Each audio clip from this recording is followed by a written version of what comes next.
Olá, seja muito bem-vindo a mais uma aula de matemática. Eu sou o professor Áquila e hoje estudaremos geometria analítica.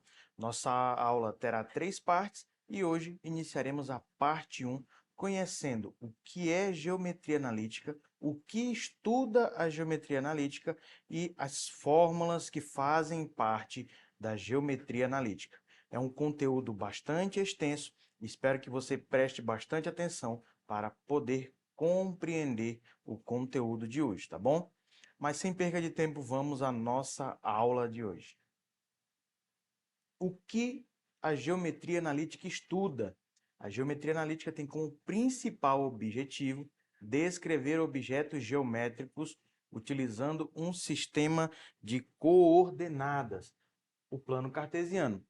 Este consiste em dois eixos reais perpendiculares entre si. O eixo horizontal é chamado de abscissas e o eixo vertical é chamado de ordenadas. Como você pode ver aí na imagem, as abscissas é o horizontal, está em azul, ok? É o eixo X, e as ordenadas chamamos de eixo Y.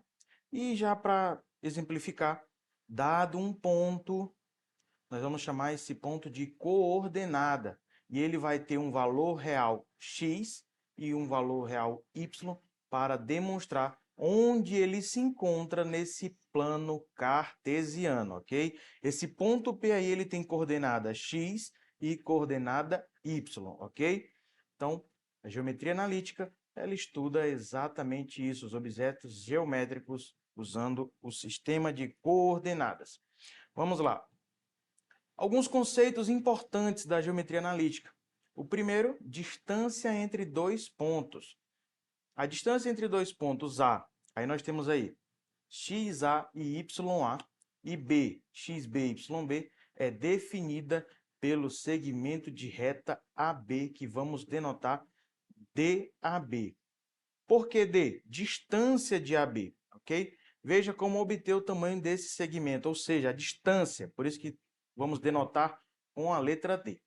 Note que a distância entre os pontos A e B é a hipotenusa do triângulo. Logo, para determiná-la, nós vamos utilizar o teorema de Pitágoras. E como é que vai ficar esse teorema de Pitágoras? XB menos XA elevado ao quadrado, mais YB menos YA elevado ao quadrado vai ser igual à distância de A até B ao quadrado. Resumindo tudo isso, nós temos essa fórmula aí, ok? Então, essa é a fórmula da distância entre dois pontos. E você pode observar aí, na distância entre dois pontos, que somente utiliza as coordenadas XA, XB, YA e YB para encontrar o valor de x. Observem aqui, ó, XB menos XA é essa distância aqui. YB menos YA é essa distância aqui, ok? A raiz disso vai ser essa reta em vermelho, tá bom? Vamos continuar. Coordenada do ponto médio. Nós acabamos de ver que temos uma reta AB, e essa reta B, ela pode ter, na verdade, ela tem um ponto médio, que é exatamente uma reta, perdão, um ponto que divide as duas partes em lados iguais, fica duas partes iguais, como você pode ver na imagem. E aí, eu preciso encontrar, muitas vezes, esse ponto médio que está aqui. E eu tenho que saber a coordenada x média e a coordenada y média, ok? E a coordenada do ponto médio, ou seja, o ponto M, ele é dado por, você pode ver aí, ó, XA, que é essa coordenada aqui, mais XB dividido por 2. Observe que na fórmula anterior que nós vimos, era XB menos XA. Aqui agora é uma soma e eu divido por 2 para achar a ponto médio aqui, ó. Agora nós vamos ver o Y médio. Ele também é YA mais YB dividido por 2. Quando eu encontro esses dois valores, eu encontro o ponto médio que aparece aí na figura, ok? Temos também a equação geral e reduzida da circunferência.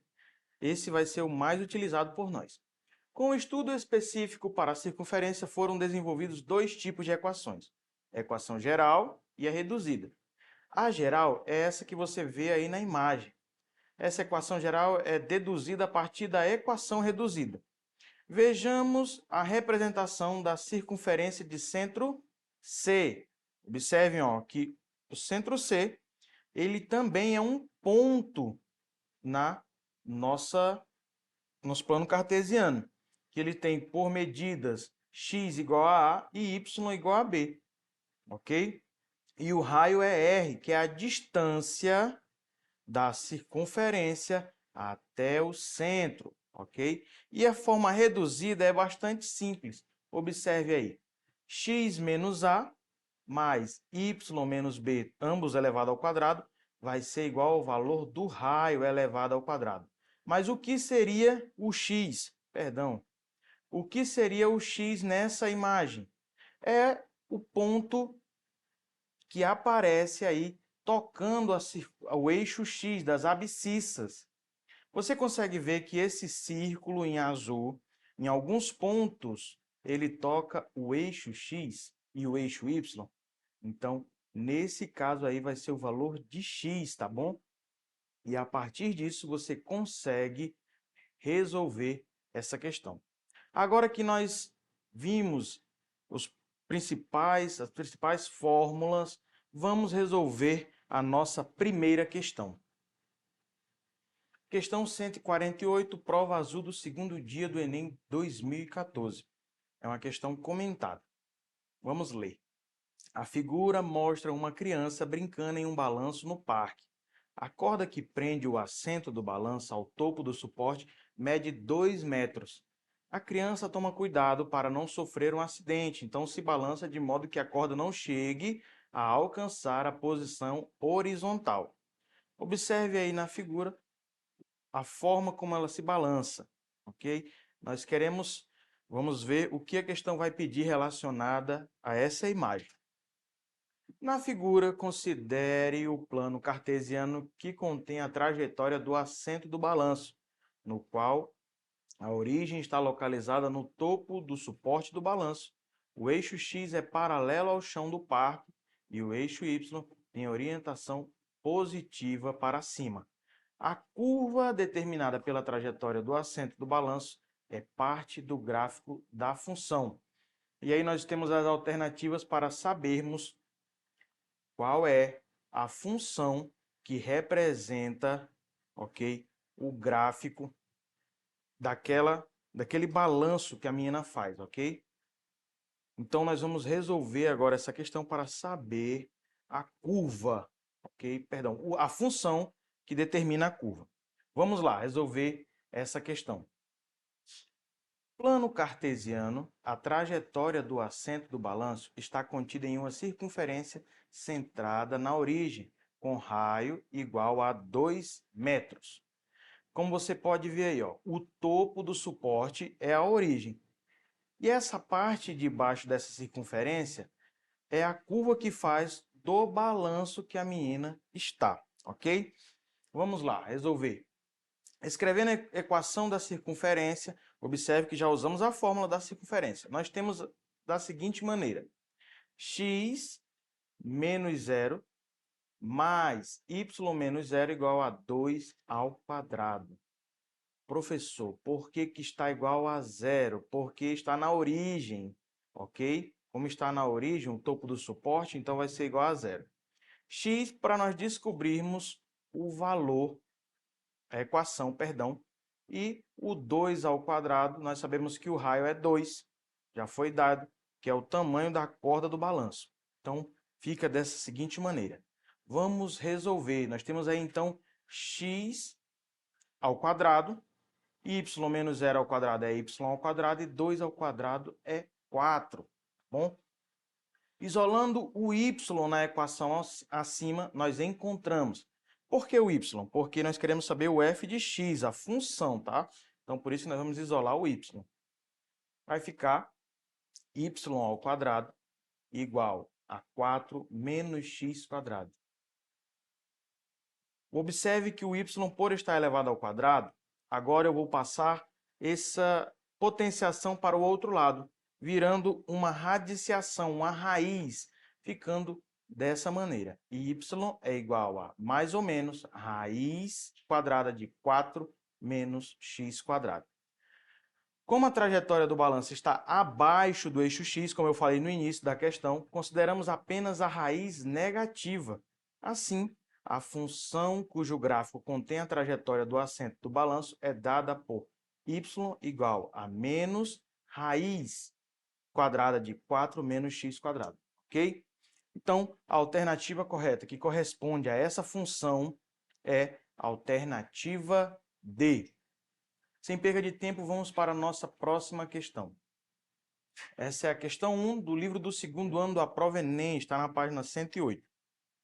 Para localizar as casas de 3 amigos em um bairro plano de Goiânia, um matemático usou como referência um sistema cartesiano ortogonal com a escala adequada. A casa do André está localizada no ponto A, 2, 2. Lembrando que o primeiro é x e o segundo é y, tá? Então, x igual a 2, y igual a 2. E da Brenda no ponto B, menos 3 e 6. E a do Cláudio no ponto C, 8 e 10. Sabendo que a casa do matemático está localizada no ponto M, 5 e 6, podemos afirmar que ele mora, alternativa A, mais perto de Brenda, em comparação aos outros amigos. Letra B, a mesma distância de André e Cláudio. Letra C, a mesma distância de André e Brenda. Letra D, a mesma distância de Cláudio e Brenda. E, alternativa E, mais longe de André em comparação aos outros amigos.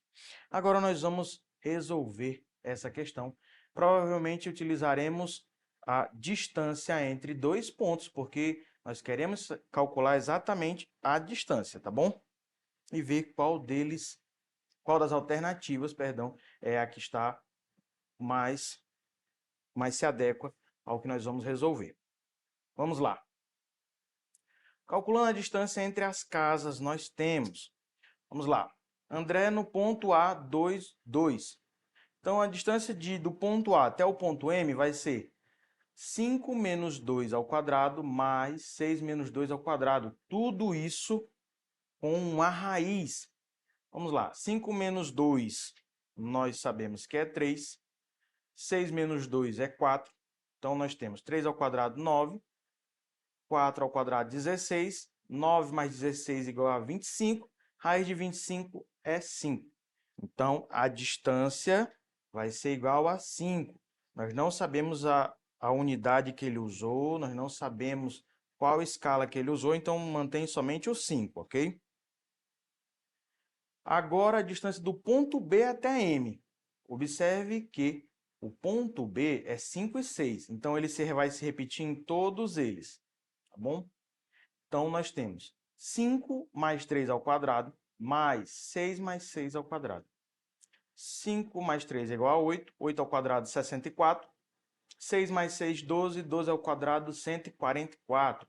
Então, 64 mais 144 vai ser igual a 208. Então, nós temos raiz de 208. Essa é a distância do matemático até Brenda.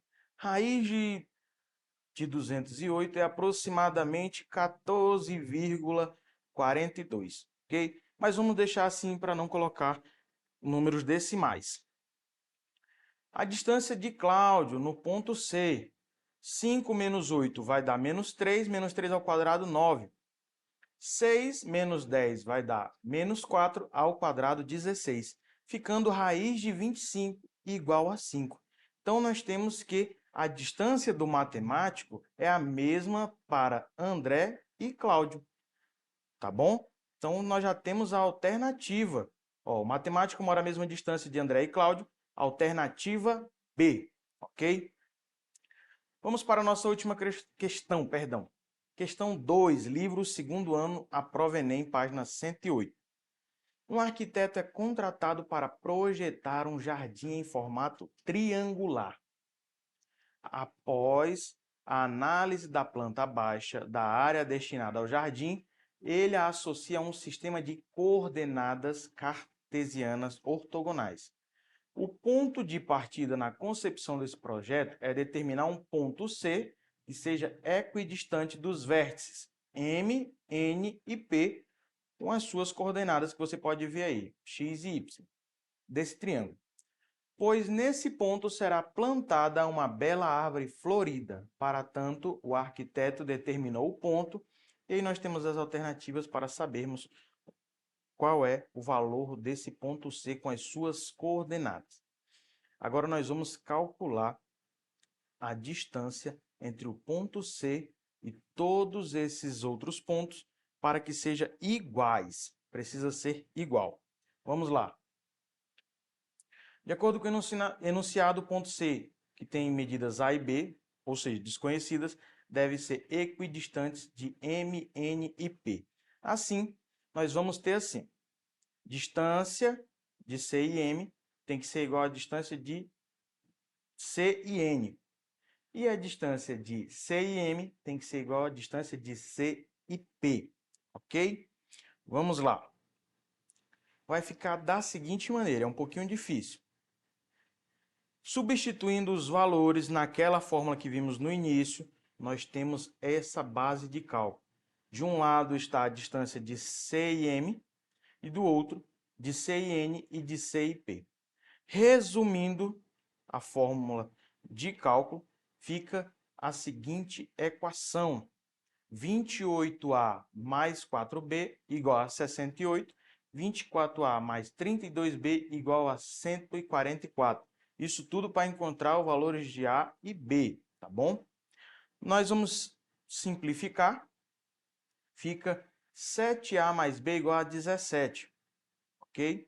Em todos eles nós fizemos uma divisão para simplificar esse valor, ok? A partir disso a gente pode resolver esse sistema de equações. Observe que nem sempre vai ser somente usando a equação geral. Fomos direto para sistema de equações. Pelo método da substituição nós vamos ter. Eu tenho 7A mais B igual a 17. Isolando o B, eu tenho B igual a 17 menos A. O que eu fiz? Eu peguei o 7A e passei para o outro lado. Agora que eu sei o valor de B, eu vou substituir na segunda equação, ficando 3A mais 4B. Só que quem é B? 17 menos 7A. E fica dessa forma como você pode ver na tela. Então vai ficar 3A mais 68 menos 28A igual a 18. Reorganizando em ambos os lados essa equação, nós teremos 3A menos 28A igual a 18 menos 68, ficando menos 25A igual a menos 50. Aí nós vamos passar esse menos 25 que está multiplicando, vamos passar dividindo, vai ficar igual a 2, porque menos 50 dividido para menos 25 é igual a 2. Eu sei o valor de A, agora eu vou encontrar o valor de B. É só substituir ali onde está 7A, ficando B igual a 3. Então, eu sei que A é igual a 2, B é igual a 3. Então, o ponto C vai ser 2 e 3. Logo, a alternativa correta é a alternativa D. Agora que você conhece geometria analítica, treine aí na sua casa. Muito obrigado pela sua participação na aula de hoje. Se você quiser rever essa aula e outras, acesse as nossas plataformas e fique por dentro de todo o conteúdo proposto. Muito obrigado pela sua participação e até a próxima aula.